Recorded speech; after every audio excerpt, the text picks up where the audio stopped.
This song that you heard from Sri Guru Granth Sahib, Holy Book of the Sikh religion, is a very telling song because it makes it very clear that we are talking of a living person as a guru, not of a book, not of a past master, a living person who can place his hand on your head. That's what it says. If he places his hand on your head, he blesses you.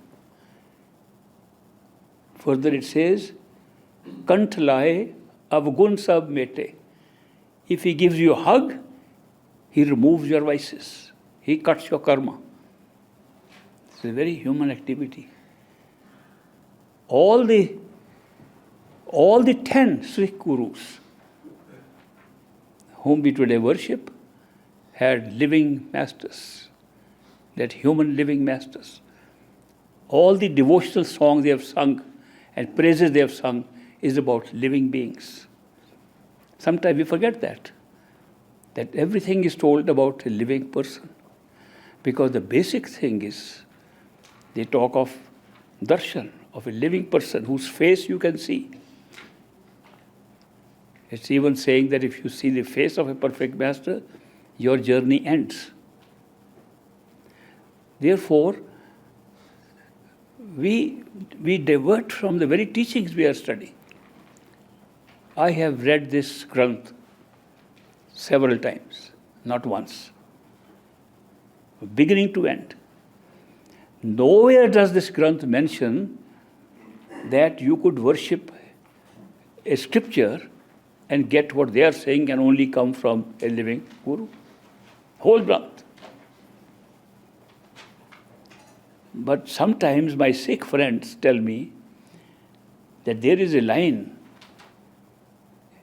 in the Granth Sahib which says, Guru Manyo Granth. That line doesn't exist at all. They hear the Granth Sahib, they go there to the Gurdwara and they attend these meetings and they have never heard it because it is not there. If you go into the history of how it came, it was one of these Sikh disciples of Guru Gobind Singh, the last one, who much later in the prayer, Ardas, added these words. And today we are using those words as if they are part of the holy book. Because we don't read. We don't even listen. We make somebody else read. And we think we are getting the benefit. We go to the church. They are taking the same things from the Bible. And they are worshipping the Bible. That's the word of God. So many times altered by human beings. And yet what it says,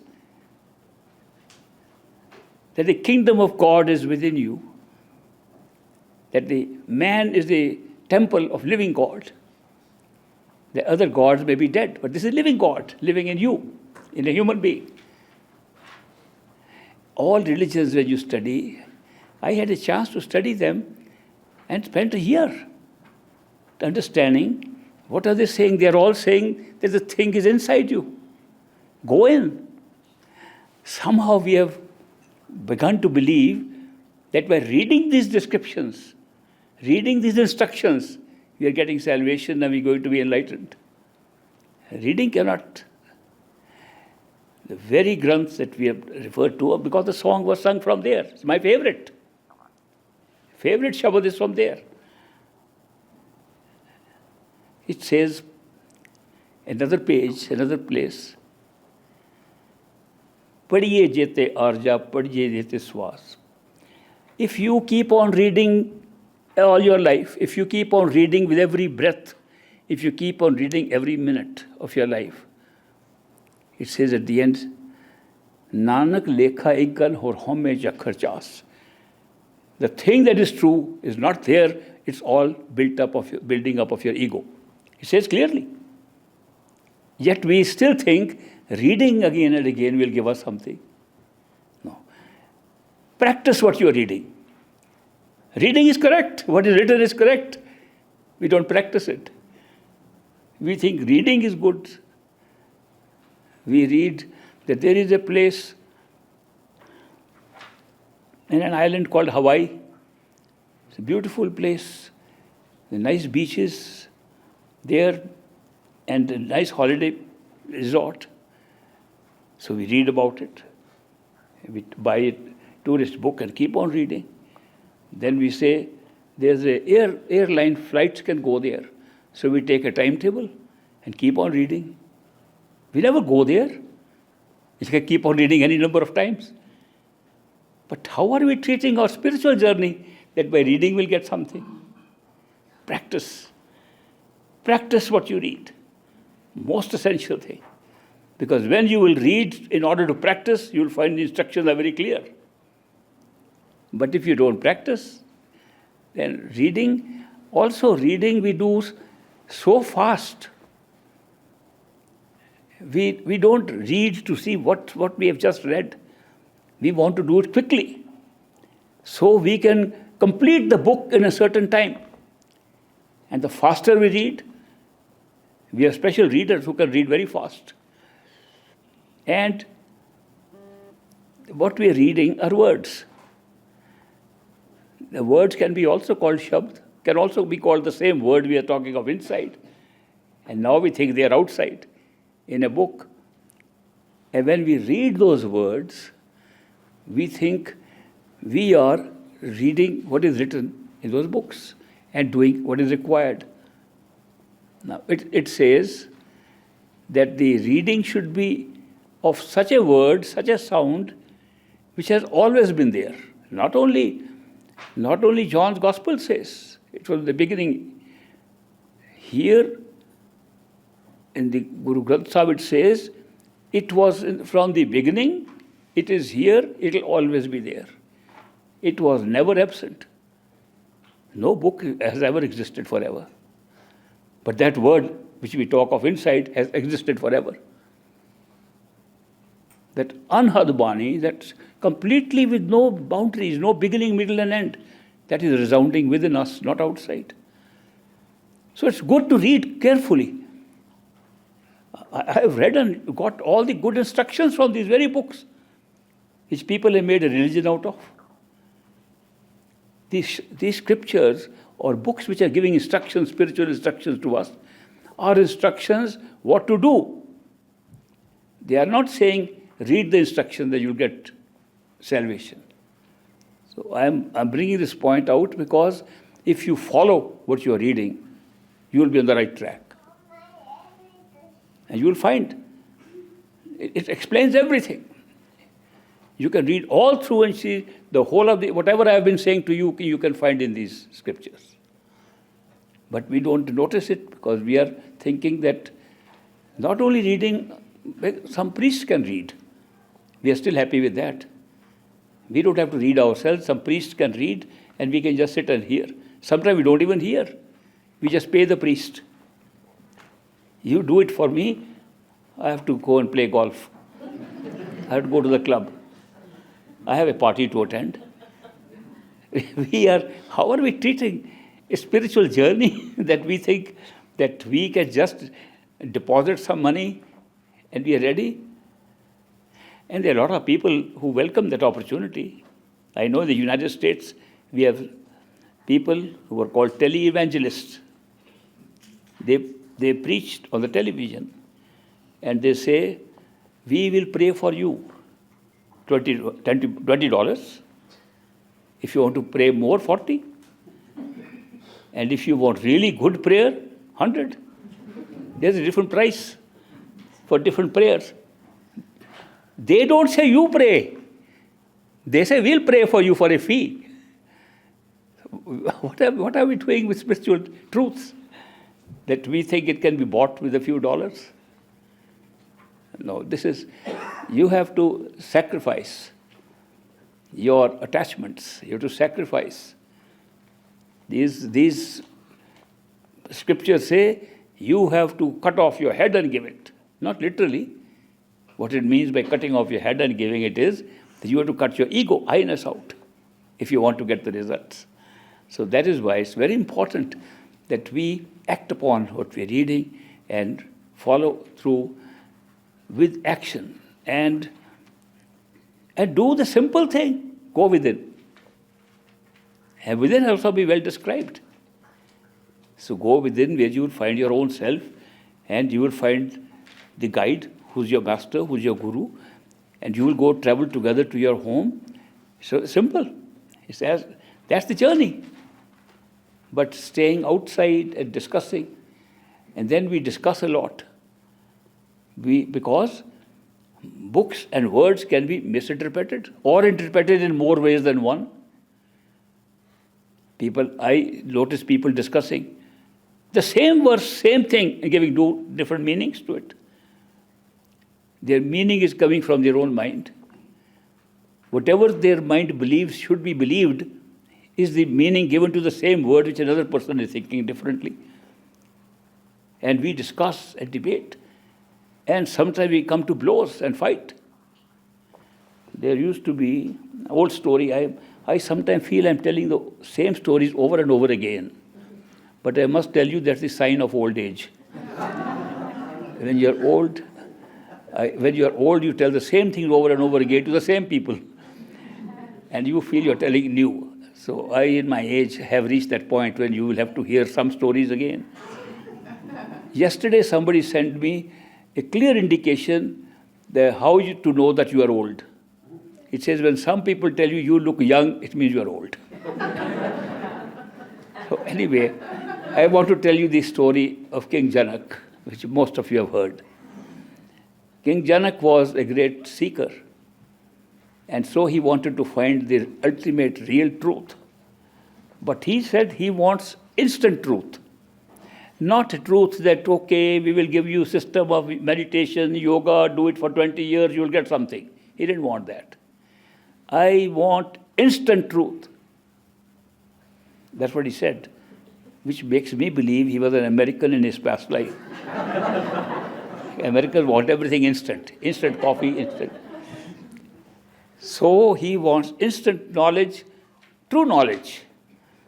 So he told his ministers and secretaries that I want instant knowledge, where can I get it? They told him, you are lucky, you are born in a country like India where there are lots of enlightened people. And any one of them can give you true knowledge. So they suggested he should hold a feast. That was popular in those days, a yagya or a feast, a holy feast. And invite all these people. Make sure that you have plenty of kheer. Kheer is rice pudding. Because these priests like rice pudding. That's another story I can tell you some other time. Why they like it. Now he said, have a good feast and call all these holy people. They will all come to your feast and they will give you true knowledge. So a feast was arranged in his palace. And he set up a few tents for them to accommodate them in his compound. And all the people came, some with saffron-colored robes, some with white robes, some with ash on their bodies, some with no clothes. All kinds of people came to attend that big feast. All holy people. They brought their scriptures with them. And the king disguised himself like an ordinary person. So he could move around them and see where he will get the true knowledge. So the king moved around and he was very shocked to see that these people were fighting with each other over their scriptures, interpreting differently. And some of them even came to blows. You are wrong. As if this was the most important thing, to interpret a particular word. And they were willing to be so angry over that. He saw so much anger, ego, pride in them, haughtiness, and fixed ideas about themselves. He said, these people have no true knowledge at all. They may be learned. They may have read the books and remembered them by heart, but they don't have true knowledge. So he felt very disappointed and came back to the palace and told his secretaries, these people are learned people, but they don't have what I am looking for. I am looking for real knowledge and instant real knowledge.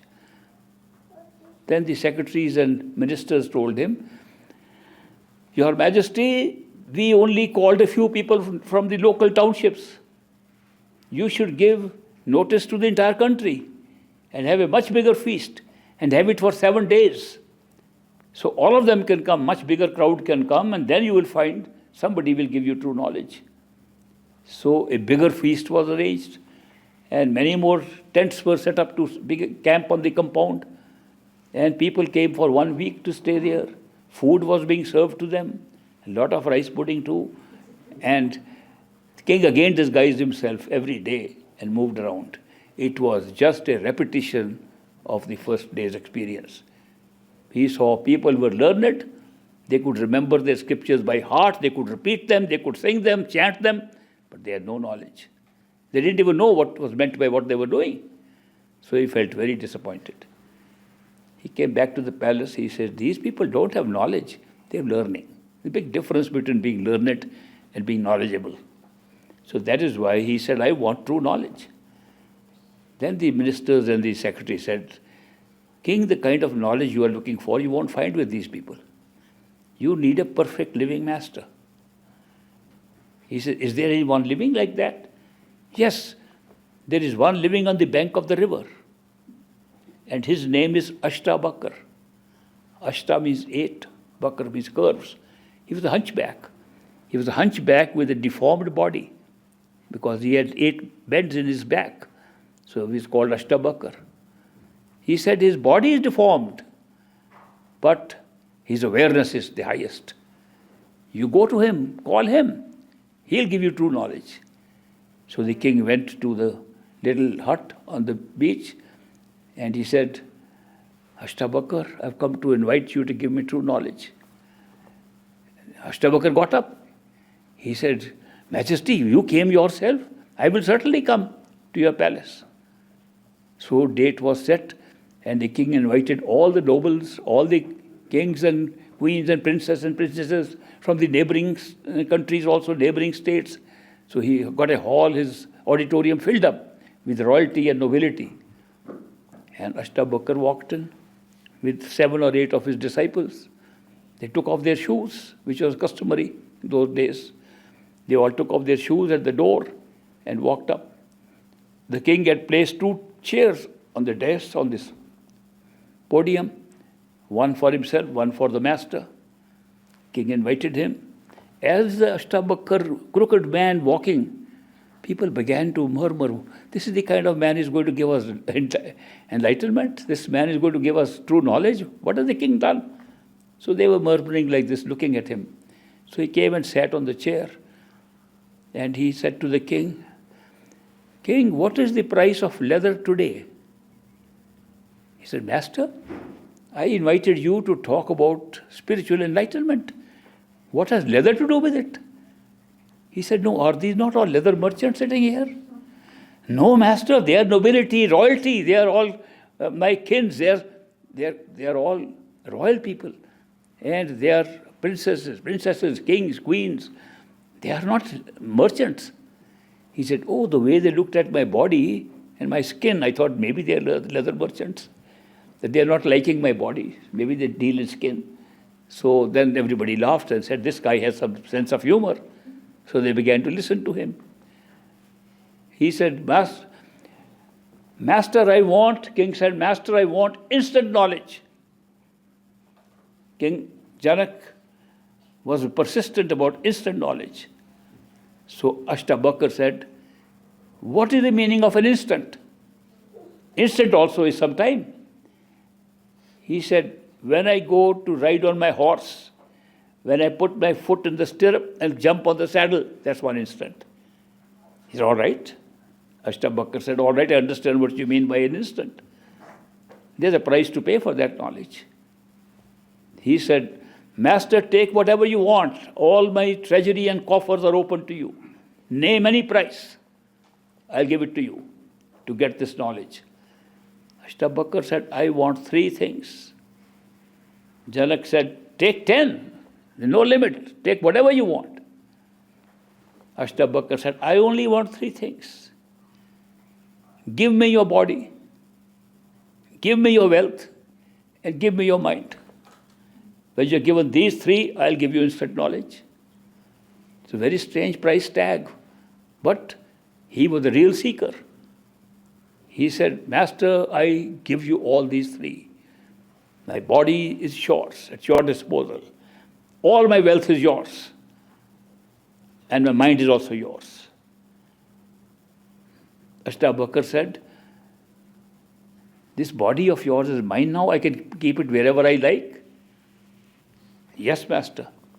Okay, take this body of yours, which now belongs to me, and take it to the door where I entered and put it on the shoes I left there. So King Janak got up to walk towards the shoes. Everybody began to murmur again. This is the strangest kind of lecture or knowledge we've ever heard, that he's making our king sit on the shoes. What kind of knowledge is he giving us? As they were murmuring like this, the king thought, these people don't know what I'm wanting. They're thinking of my palaces and my wealth and all that. That's why they're talking like this. When this thought came to him, Ashtabakar shouted from the stage, King, you have no business to think about that wealth. You already given it to me. He said, oh my God, I forgot. It's all his. I should not even have thought of it. When he was thinking like this, Ashtabakar shouted, King, you can't even think about it. You've given your mind to me. And King, I've given my mind. I can't even think. He put his hands like this. And that moment, Ashtabakar, of course, gave him some grace. And he got enlightened. Ashtabakar said, don't have to sit on the shoes. Come back. And he came back. He said, now tell me, did you get instant knowledge? Yes, Master. Any questions? No, Master. Was it delivered in less than an instant? Yes, Master, much less than an instant. It was simultaneously when you said to me, I got it. He said, King Janak, I don't need your body. I don't need your wealth. And certainly I don't need your mind. I have plenty of trouble with my own. But I showed you that you get these things when you are not attached to your body, to your wealth, or your mind. When you're not attached, you get instant knowledge. Now, you have seen what I've given. Now you practice meditation. In about 20 years, you'll get it again. That's a slow process. That is how King Janak got his instant knowledge. In this story, we get the simple message that these are the attachments we have, first to our body, then to our wealth, and then to what we think, and our attachments. And that's all that is holding us back from enlightenment. If we could free ourselves from this, we'll be enlightened. The 20-year practice that King Janak had to do after that was just to practice slowly, steadily, to get exactly to that point. So, we are in the same state. If we cannot surrender, they say surrender is the shortest cut to spirituality. If you surrender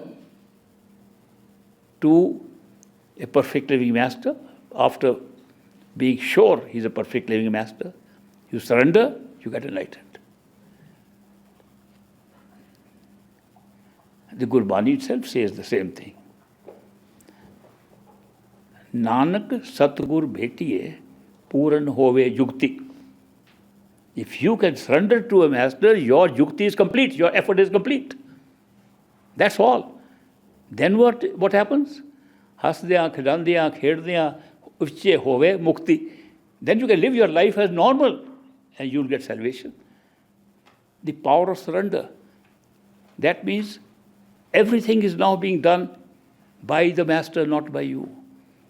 Everything, every action of yours is being done by the Satguru, by the perfect living master. If that can be done, your job is done, finished. What is coming in the way of this shortcut? Here they're telling us a shortcut. Why is it difficult to surrender? And what all can we surrender? We can surrender our body. We can surrender our wealth. We can surrender our mind, then what is left? What is left is to surrender the surrenderer. He's still there. The ego is still there. I have surrendered my body, I have surrendered my wealth, I have surrendered my mind, and I am still there. There's no place for two. In total surrender, in real surrender, it's either I or Satguru. You can have one or the other. They say in this sword, the sheath in which we put the sword, only one sword fits in. Either I or him. You make a choice. So when you do that, then surrender is the shortest way. There is a saying in Punjabi, Jahan asa tahan vasa. Wherever your desires are, you go there ultimately. Which is true. Because that is how the karmic pattern works. It works on desires and attachments and coming back again and again because of our desires.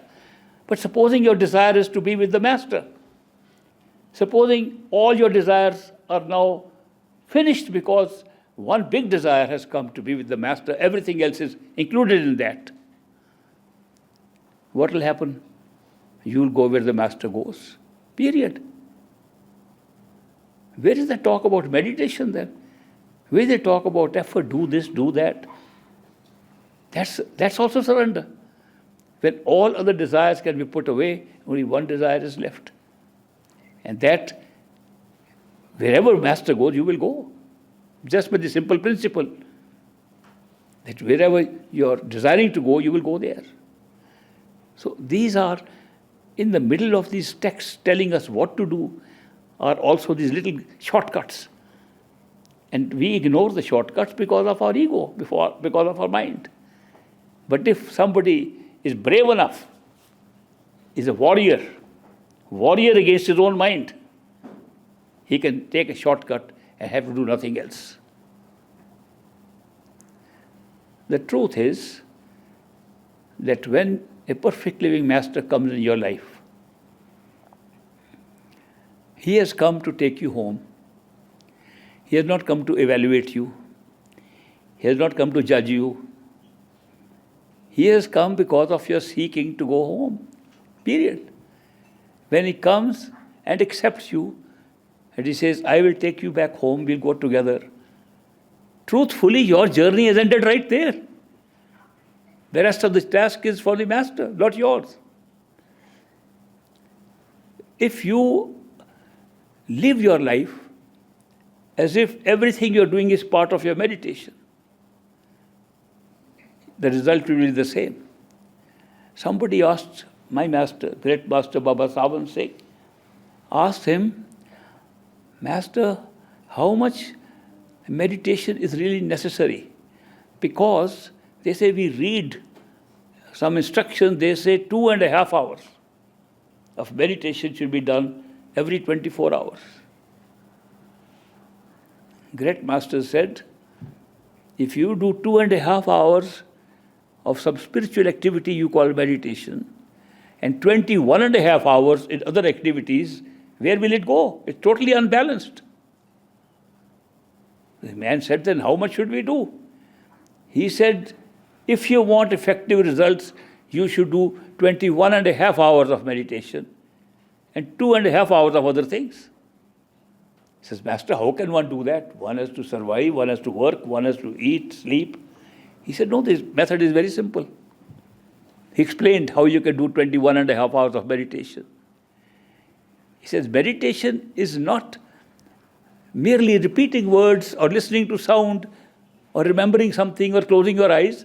Meditation is to meditate upon something, to remember something, to think about something. Supposing while you are working on a job, you're thinking about the Master he's given you as a job. And every step you take, Master's done this. You're meditating. As effectively as you would close your eyes and try to go in the third eye center. Because you are now depending upon what the Master has achieved. You're getting it from there, not with your effort. So when you're eating, cooking, walking, talking, every time you're thinking, Master is there. Your thoughts are all with all Master. It's like meditation. All day you can meditate. Except when some such difficult problems comes which require more of your normal attention, and you can't think of Master at that time. And great Master said, that's hardly ever more than 2.5 hours. You can devote that outside of your meditation. What about sleep? He said you should do your repetition, Simran, thinking of Master, remembering him, for at least half an hour before you sleep. If you do that and then go to sleep, you will be meditating all night. People who do Simran or repetition of words, when they sleep while doing it, if in the middle of the night they wake up, they're still doing it. The mind gets habituated. The mind picks up a habit of repeating. Good enough, that's meditation. So if all night can be meditation, all day meditation, except the 2.5 hours we have to apply to some intellectual problem, that's 21.5 hours of meditation. Master explained that should be life. Then you can expect that the balance is all in favor of your spiritual activity and not your worldly activity. These are tips given to us from time to time that make it easier to understand that meditation is not the same what we think it is. That's a struggle to sit inside. Because when we struggle too much, the mind struggles equally much. We have given power to our own minds, our own thinking machines, as if they are independent of us, and we have to fight them. Who are we fighting? A machine that we are empowered ourselves? That's what we are fighting with. But when you start making use of the machine, put the meditation into it, make it think about these things, then it works to your favor. The other thing that can be done is that the mind likes pleasure of every kind. It seeks pleasure. It also likes variety of pleasure. If you keep on feeding the same thing, you say, no, not enough, now I want something else. This is the nature of the mind, to seek pleasure. If you can give that pleasure inside in meditation, the mind turns around, and instead of being an enemy of yours in meditation, becomes a friend of yours. That's another way. You will notice that when you can have wonderful experiences inside, and so many more exist inside than outside, and the mind gets attached to them, it becomes a very good friend of yours. Let's meditate. Instead of saying, oh, there's no time for meditation. Oh, I'm too tired. I'll do it tomorrow. The mind itself can change. These are great tips that have been given to us. I would like to take up a few questions that have been written up. I believe that you have. You have some questions? Okay, these are 5 questions and 1 extra thing in the middle. I'll take up one by one. What is the difference between dream world and astral world? The dream world is a lower state of consciousness and looks, when you wake up, looks much less real than the wakeful world. The astral world is more real than the physical world. When you back here, you know that you visited a more real world. There's a difference between the 2 levels.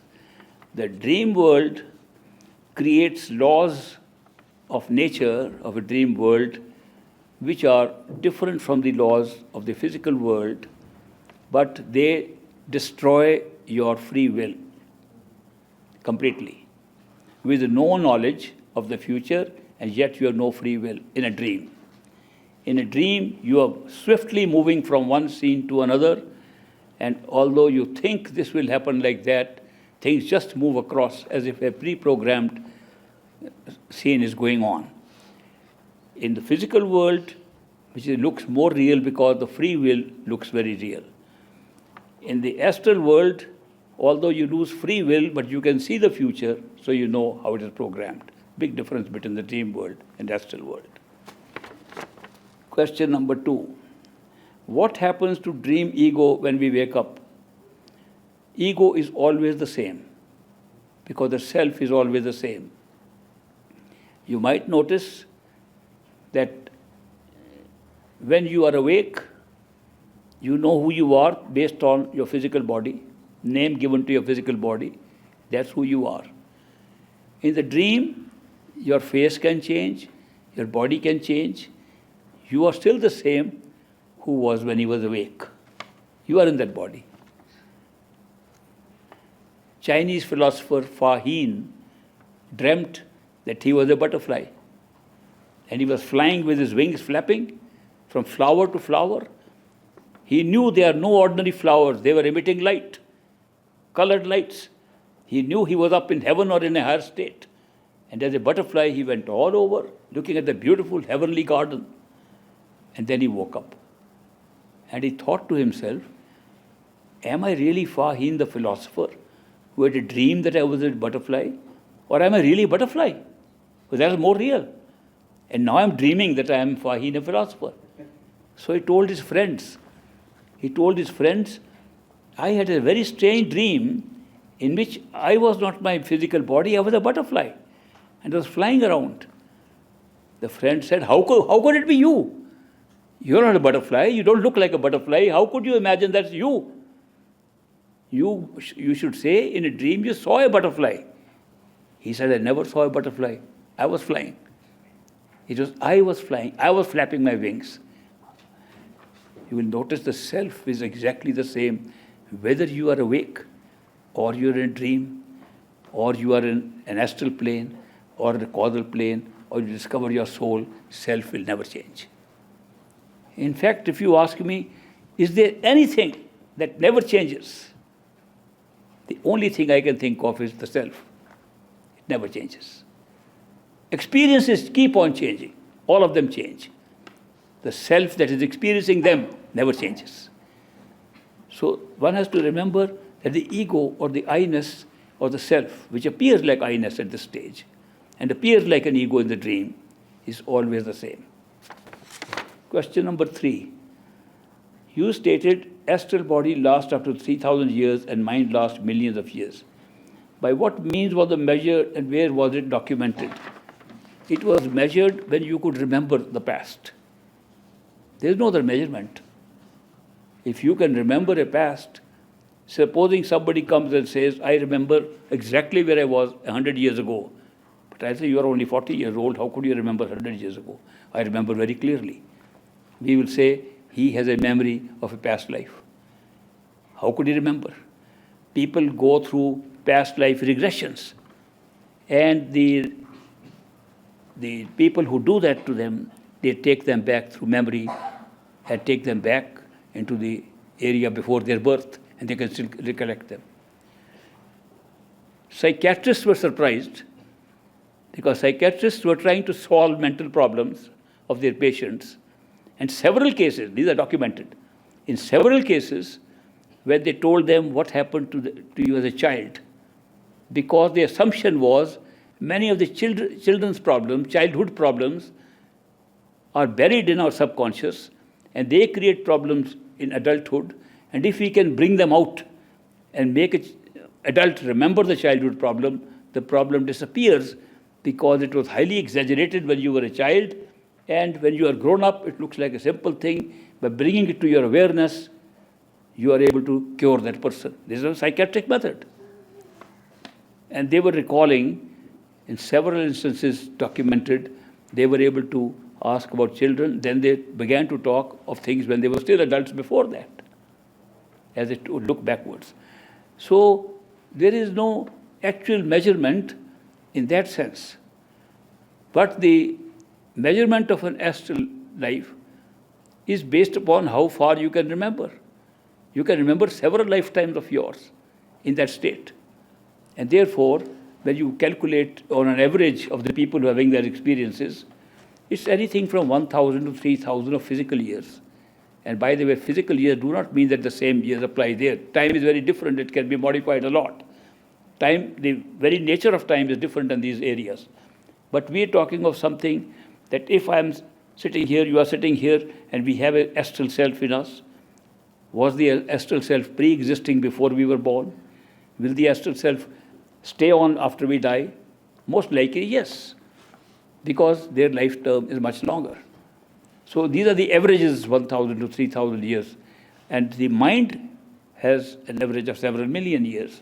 And this is, with one mind, we can carry on for so many astral lives and so many physical lives of different forms. The mind has such a long life in order to carry Sinchit karma. If the mind did not have such a millions of years of life, there would be no Sinchit karma, a reservoir sitting upon it of so many lifetimes. So that is why there may be indirect evidence, but the people who practice this and go there, they can see how much time, of physical time, is available in those areas. But time is not exactly the same in those areas. It's just a comparison with what would be here. Because we come here carrying the same mind. And you say, how old is the mind? How old is your mind? Are you a recent entry into this physical world, or have you been coming here going over and over again? Masters can very often tell us that, because they can see the whole picture. When we go before a perfect living master, and he looks at us, what is he looking at as a human being? Is he looking at our face and seeing who we are, what we look like? No, he doesn't look at that. He looks at the entire picture of our journeys in these areas. And he can see the whole of the Sinchit karma we are carrying, the baggage we are carrying. He acts appropriately according to what we are carrying. And he sees that. And he acts in our life according to what he has seen carrying in the various lives and various forms of life, including the life of a mind, life of an astral self, life of a physical self. So I cannot say that this is a physical activity to say that there's a mind's life. You have to go into the mind. You can't say that we can judge sitting here in the physical body and say how much is astral life unless you know what is astral life. Astral world, astral life is different from physical world and physical life. Go there, you'll yourself discover how much you can remember, how much you can update, and knowledge of different kinds is available there, which is not available here, even about this subject. For if mind lasts millions of years, why would it disappear then? It will disappear when it dies. It doesn't disappear before that. The mind never disappears. Some people think that when we transcend the mind, it disappears. It doesn't disappear. We transcend. We go beyond. When we are sleeping at night, to take an example that we all have experience with, when we sleep at night, we go into a dream body. That is not this physical body. The dream body, we move around. During that period, this physical body has not disappeared. It is sleeping. It's still there. When we wake up, we reconnect with the physical body in the same place where we left it for going into a dream. Same thing is true of the mind. When we are able to, through meditation, through these different procedures in a human life, go beyond the mind, it does not mean the mind has disappeared. It does not mean the body has disappeared. It does not mean that these sense perceptions have disappeared. We have gone beyond them into a new experience of consciousness. And that experience can be continuous. We can come back into all these again and talk about two other friends of ours here. So it's like an experience. So nothing really disappears. Also, I must say something about appearance and disappearance. Is the future there or is it not there right now?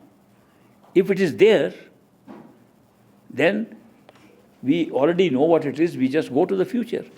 Is the past gone, finished, disappeared, or is it still there? No, past is still there. You can go back into the past and see the events you've already passed through. Egyptians made it well known that they could time travel.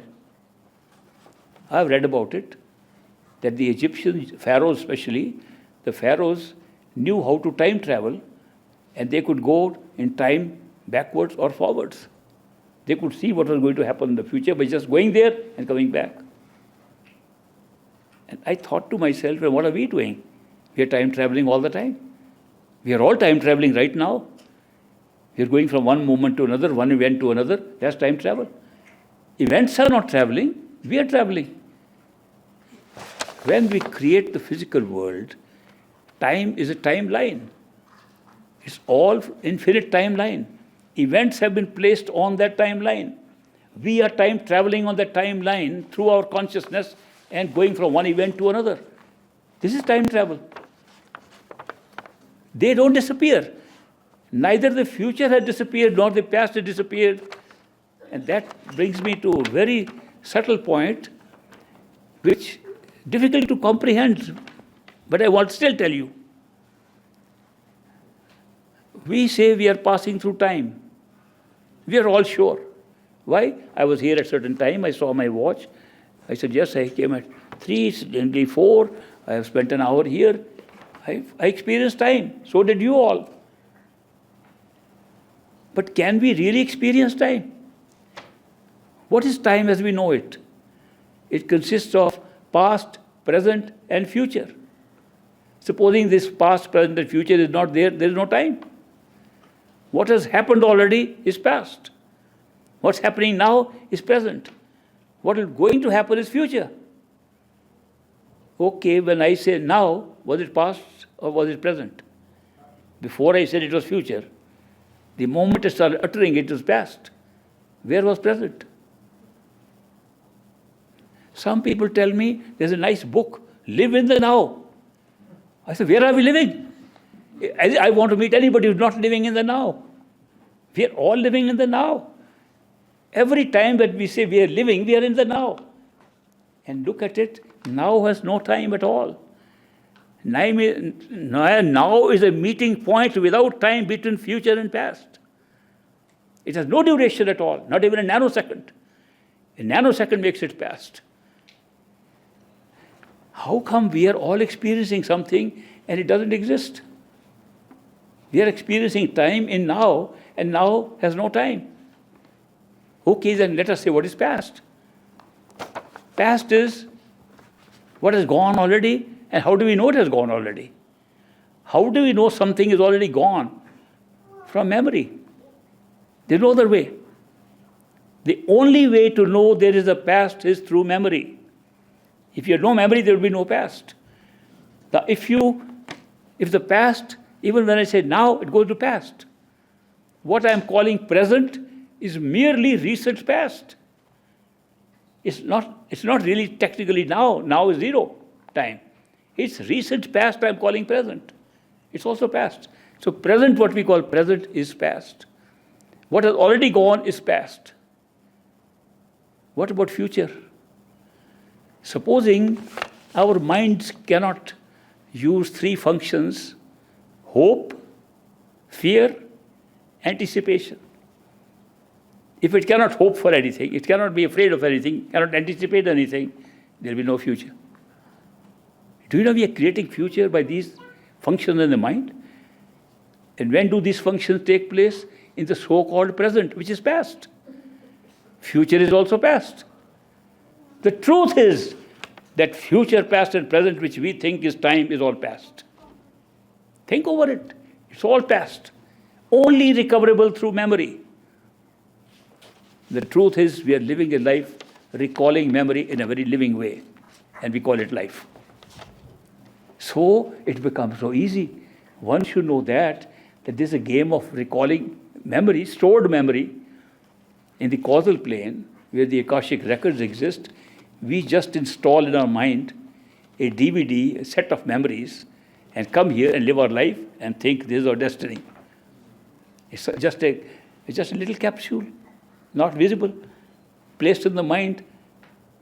You call it DVDs, that we are playing a DVD, and that's our life.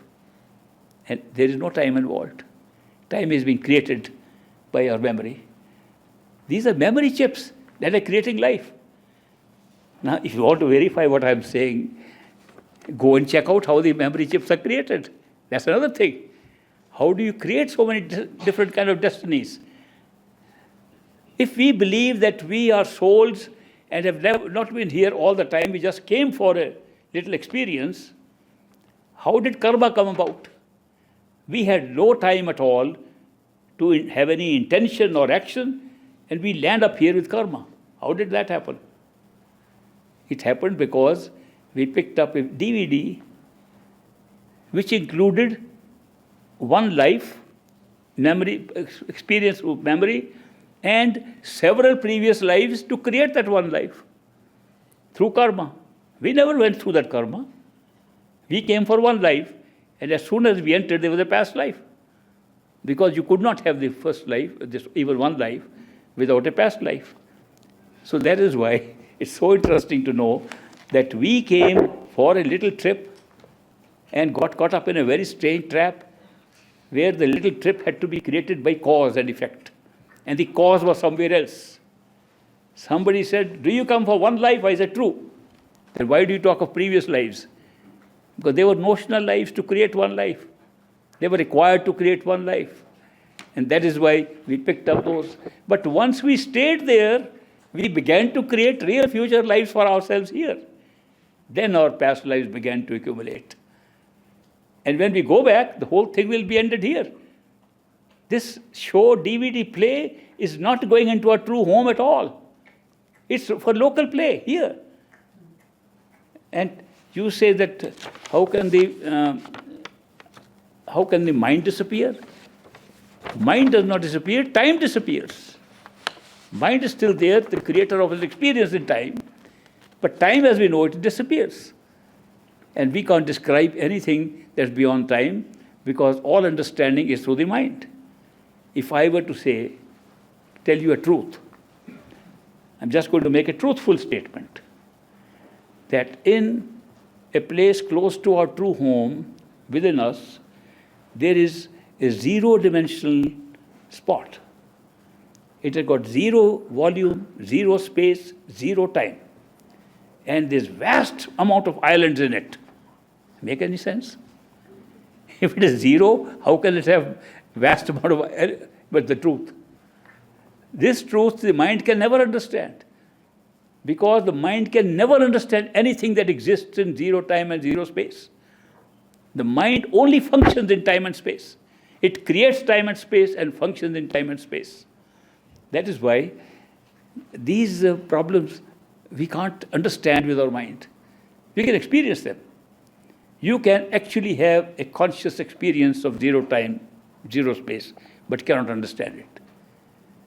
And when you have that experience, you cannot explain it to anybody. Who am I trying to explain something that cannot be explained?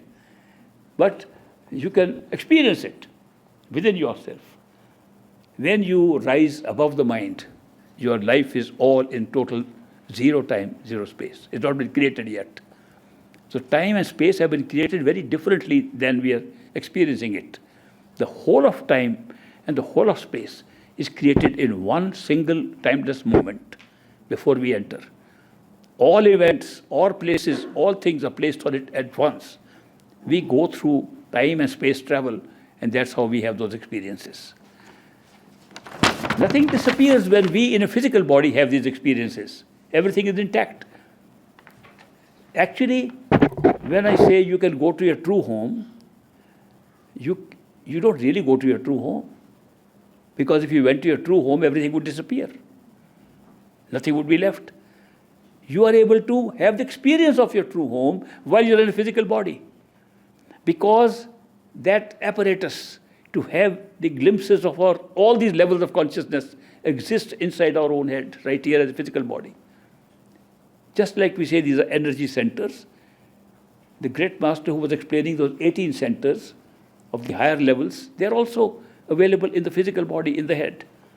When we move our attention within the head to those centers, we get the glimpses and awareness of those places. But we are still in the physical body. Physical body doesn't die. It's alive, and all the experiences are happening while we are still here. Nothing disappears. But we can have the entire experiences which would come if everything disappeared. Question. I have read elsewhere, dream body after death lasts 5.5 years, the time we spend dreaming in our lifetime. Sounds logical. Is it true? By that calculation, that if we add up how much dreaming we do during a physical life and how much we have experienced as a dream body, it's correct. There's just an addition of your experiences of all the dreams in a lifetime, average lifetime. So that is correct. Question number 5. We have a conscious mind. We know we have a subconscious mind. Then we must have superconscious mind. Can you elaborate on it? Yes. In our scripture, they describe Pindi Man, which is physical mind, Andi Man, which is astral mind, Brahmandi Man, which is causal mind. Mind is functioning differently in different forms of the covers we are having on ourselves. The Pindi mind, the physical mind, at this level, regards physical reality as absolute. It cannot recognize any other reality. If we describe any other reality, it can think of it, imagine it, speak about it, but cannot experience it. No way. It's yet the same mind. As a physical mind, it's confined to physical experience as a reality. The Andi mind is similarly situated. When we are there, only the astral plane is real, everything else is unreal. And no way can the mind accept anything else. The Brahmandi mind, causal mind, is the mind, ourself, and therefore the mind believes it's the self, and that belief creates all experiences there, and it cannot believe that the Andi mind or the Pindi mind can exist. It's the only one that creates its reality. The question is, what is real? If the mind creates reality at different levels, and these three functions of the mind are creating realities, then there is the subconscious mind, even below the conscious human mind. So I have mentioned two other superconscious minds, which are the astral and the causal minds. But even within the human conscious mind, the subconscious mind, it stores all your karma, all your actions, everything that you do is being stored. Nothing ever leaves us. No experience of ours ever leaves us. It has got a storage. The subconscious mind is a storage for all events that have happened. And what we say, I forgot. You never forget. You forget in the conscious mind, it goes into the subconscious mind. Some things we try to forget. So they lie in the upper level of the subconscious mind and push us from below, causing problems in our daily life without knowing what the cause of the problem is. They are acting from the subconscious mind. So subconscious mind is that of which we are not conscious. They also call it the unconscious mind. The subconscious mind or the unconscious mind is a storehouse of all memories, all events that are happening, and they can be pulled back again. And some of these things we do pull back from subconscious mind. In regression, past life regression pulls out from the subconscious mind. Memories of past life, we don't know about them, we can't believe them because we were not born then, we were not alive then. Subconscious mind can throw them up as memories still stored in it. So subconscious mind, like the rest of the mind, the total mind, whether it's subconscious, conscious, superconscious, more superconscious, no matter where it is, it's a storehouse of memories which can be awakened and made into a life form. So these are remarkable way the structure of it is made. I would like any scientist, anybody to come and improve it. Very difficult. It's so perfect. If you see the full picture, it's perfect. If you see part of it, then you can find imperfections in it. One more question. What is the best way to surrender all circumstances to the Master, good or bad, and stop worrying? Best way? I'll tell you the best way. Then later on I'll tell you the less best way. The best way to surrender all circumstances to the Master is to do enough meditation, enough withdrawal of your consciousness behind the eyes to be able to see the inner Master. When you can see the inner Master, when you see the same Master inside you and can talk to him and have a discussion with him inside, you can then surrender, Master, take over all my circumstances, all my worries, and he will take it. I want to share a personal experience. I normally don't like to, but this is very relevant. I heard one of the discourses of my master, great master. And it was one of the chanters were chanting from scripture. The scripture said, Kaya Nagar, again it's Punjabi, so I'll translate for you. Kaya Nagar, Nagar hai Niko, which is Sauda har ras kije. So simple. This body is a city. That's what the saying was. This body of yours is like a city. And there is like a city, a marketplace. You want to have a real deal, do it there. Sauda har ras kije. Real spiritual sauda, if you want a real deal, bargain, do it, get it there. I heard this in a discourse. I was very young. I went to Great Master. I said, you talked about a bargain, a deal going on inside, and it can be done. Are you ready for it? He said, yes, I am ready. What's the deal? I said, deal means that I give you something, you give me back. That's a transaction, a deal. Okay, I am going to give you all my worries, all my problems. You take them and give me all the happiness, give me all the joy in life. And I waited for his answer. His answer was done. This happened about 70 years ago. From that day till this day, he has kept his word, I have kept mine. Real deal. You can do that. If you go inside, you can have that deal. People want to have a deal outside. Okay, I can't blame them. I tried outside too. Now when outside people come with this deal to a perfect living master, and they say, Master, we want to give you all worries, and give us, same thing like I did. They want to copy that. And then they go away and say, I'm really worried, will it work? The worry starts moments after the deal. Who has failed?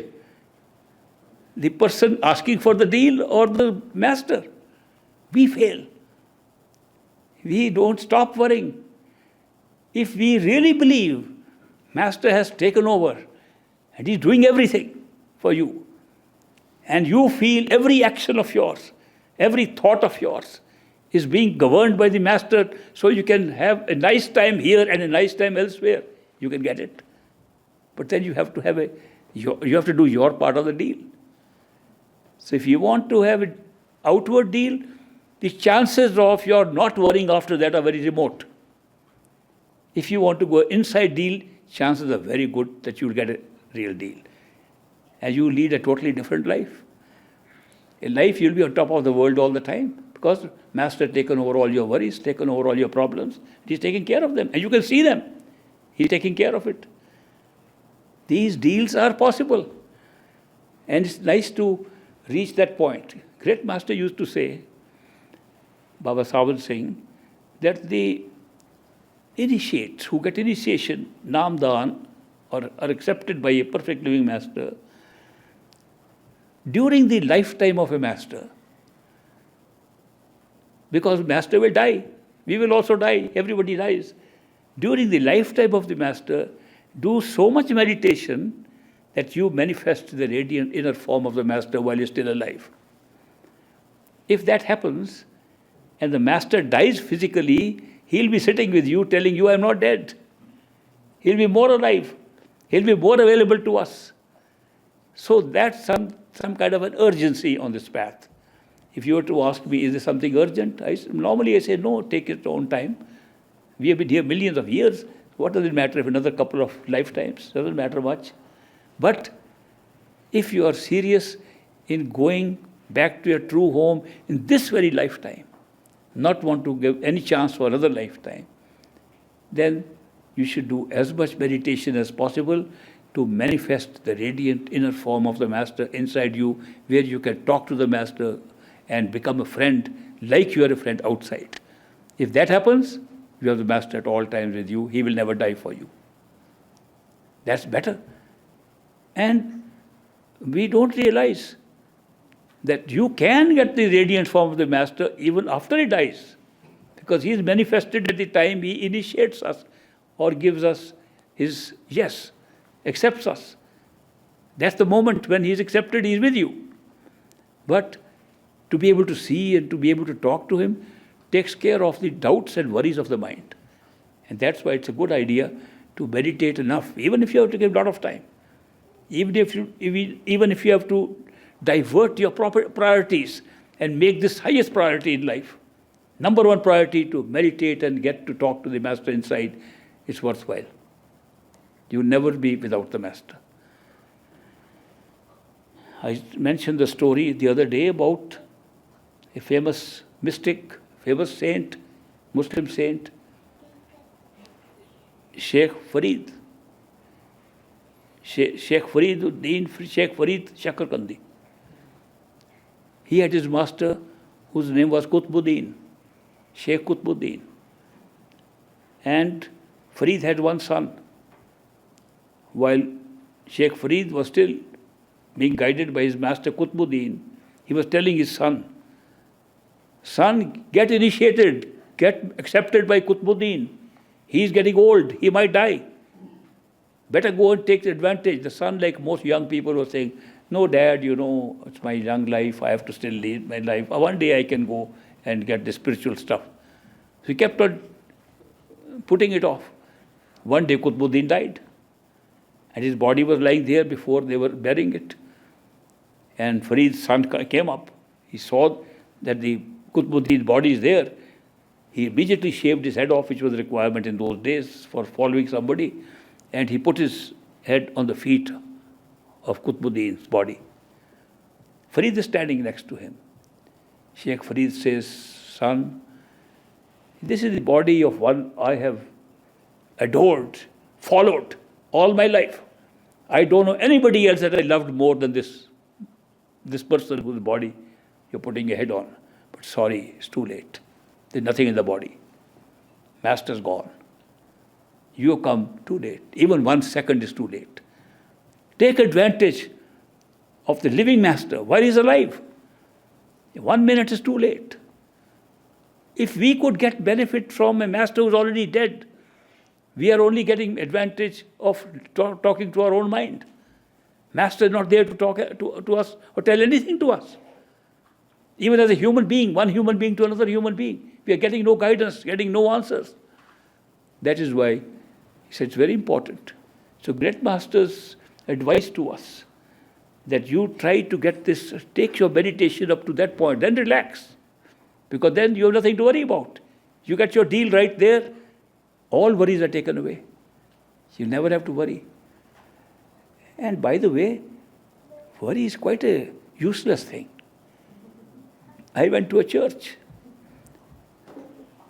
It was Church of John the Baptist. Some church I went and there was a notice outside. I read it. It said, worrying is praying for failure. I like that. And then once I organized a group to study what we worry about. So I asked the group to write down, what do you worry about? And they wrote down. I said, now turn the page and tell me how many of those things you worried about actually happened. Not even one. They were worrying about things that never happened. And worrying is about, oh, this could happen, that can happen. That's worry. And most of those things never happen. And if one or two happens and you are worrying 20 times more, what good is it? Worry doesn't solve any problem. So stop worrying and start living. Be happy and don't worry. I'm very happy to see you. Thank you very much. I'll see you again tomorrow morning, 11 o'clock.